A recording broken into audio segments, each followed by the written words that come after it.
If you've saved your first $1,000 and your life still feels stressful, fragile, and way too easy to knock off course, you are not imagining that. Because for a lot of people, $1,000 is a start, but it is not yet a real buffer. And somewhere between a small cushion and a real emergency fund, money starts to feel different. For many people, that turning point might be around $5,000, not because $5,000 is some magical number for everyone, but because for a lot of households, that's around the point where money can start doing more than just absorbing small shocks. And if that sounds too small to matter, good, because that's exactly why this gets overlooked. Jamie has $1,200 saved. That's better than nothing. It might even cover a surprise, but it may still not feel like enough to breathe. Hey, I'm Beth. On this channel, we break down the exact money milestones that start changing your life before you ever feel rich. So if you want smarter money videos without the fluff, subscribe. And in the next few minutes, I'm going to show you what the research actually says about emergency savings, why a bigger buffer can change the way decisions feel, and why so many people underestimate this stage. By the end of this video, you're going to understand why moving from a small cushion to a real buffer can feel like a completely different financial life. Most money advice makes one huge mistake. It talks about saving like it's one long, identical process. Save your first 100, then your first 1,000, then keep going. Like every dollar changes life the same way. It doesn't. Because saving money has stages. A very small emergency cushion does one job. A larger emergency buffer does another, and research backs up that those stages feel different. The CFPB found that emergency savings are strongly linked to financial well-being, and that around 1 month of income saved appears to be an important threshold between higher and lower financial vulnerability. That matters because a lot of people get discouraged right in the middle. They save enough to be more responsible, but not enough to feel free, so life still feels tight. Still reactive, still cautious, still one bad week away from stress. So I'm doing better, but it still doesn't feel like I've changed levels. Exactly. And if nobody explains that, you start thinking the problem is you. It's not. You may just be in that frustrating middle stage where your savings can soften a hit, but still can't create much room. That's why this idea matters. A small cushion helps with survival. A bigger buffer starts creating flexibility. Not infinite flexibility, not rich person freedom, but enough breathing room that more decisions stop feeling like emergencies. And for many people, a number like $5,000 can be a useful benchmark for that shift, not because it's universal, but because it may represent the point where savings become a meaningful buffer instead of just a thin layer of protection. But here's where it gets really interesting. The first thing a bigger buffer changes may not be your lifestyle. It may be your mental state. And this next part matters, because low savings doesn't just affect your bank account, it can affect the way you think. When money is tight, decisions start feeling different. Not just harder, different. Research on scarcity and poverty shows that financial strain can consume mental bandwidth. In other words, when money problems are pressing, your brain may have less room left over for everything else. So the question stops being, is this a good opportunity? And starts becoming, what if this goes wrong? What if I need that money next week? What if the job switch doesn't work? What if I try something and then an emergency hits? That doesn't mean you're weak. It means pressure changes how decisions feel. And this is the dangerous part. If your brain is spending more energy scanning for risk, you may become less able to calmly evaluate upside.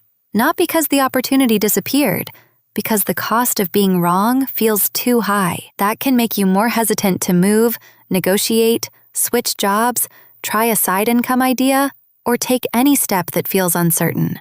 And if you live like that for long enough, it can start to feel like life is just naturally narrow. This is why a meaningful emergency buffer matters so much. Not because it makes risk disappear, but because it can lower the intensity of financial threat enough for better decisions to become possible. That's consistent with both the scarcity research and the CFPB's findings. As emergency savings rise, financial well-being improves sharply.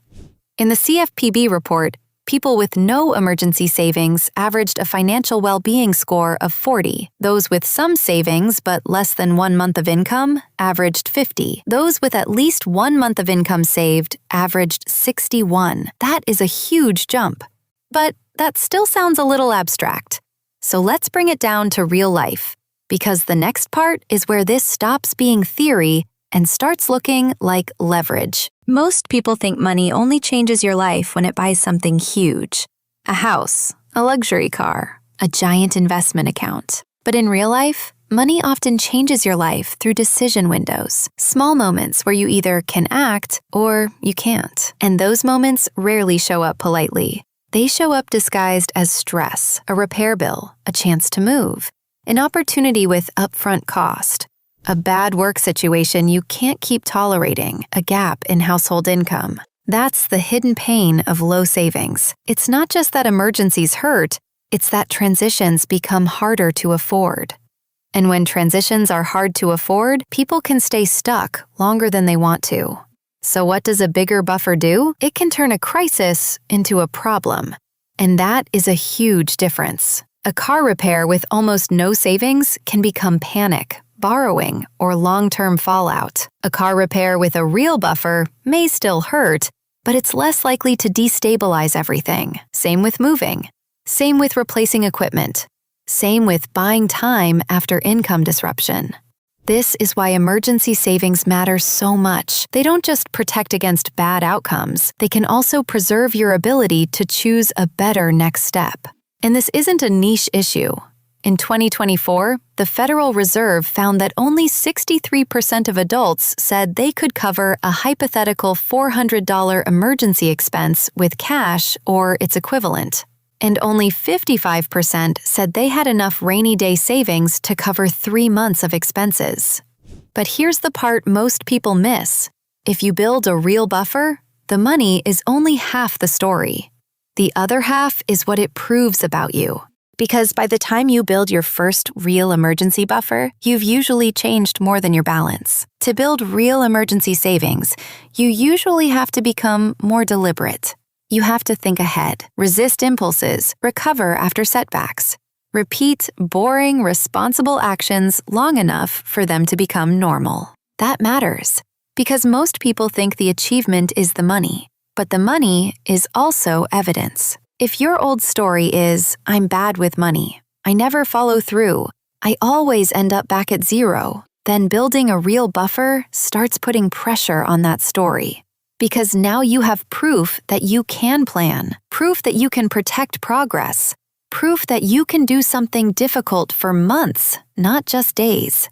And that kind of proof matters more than motivation ever will. That's part of why this milestone can feel emotional. It doesn't just change what you can afford, it can change what you believe about yourself. Not overnight, not magically, but credibly. And once people believe they can build one stable layer, it becomes easier to believe they can build the next one. That's not a spreadsheet change.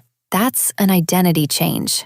But this is also the moment where a lot of people make the mistake that can undo the advantage they just built. Because the most dangerous point in this whole process might be right after you finally start feeling proud. The second people start feeling financially stronger, something sneaky can happen.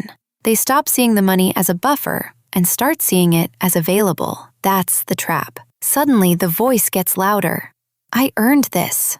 I can replace it later. It's just one upgrade. It's just one trip. And look, some spending is fine. That's not the point. The point is this.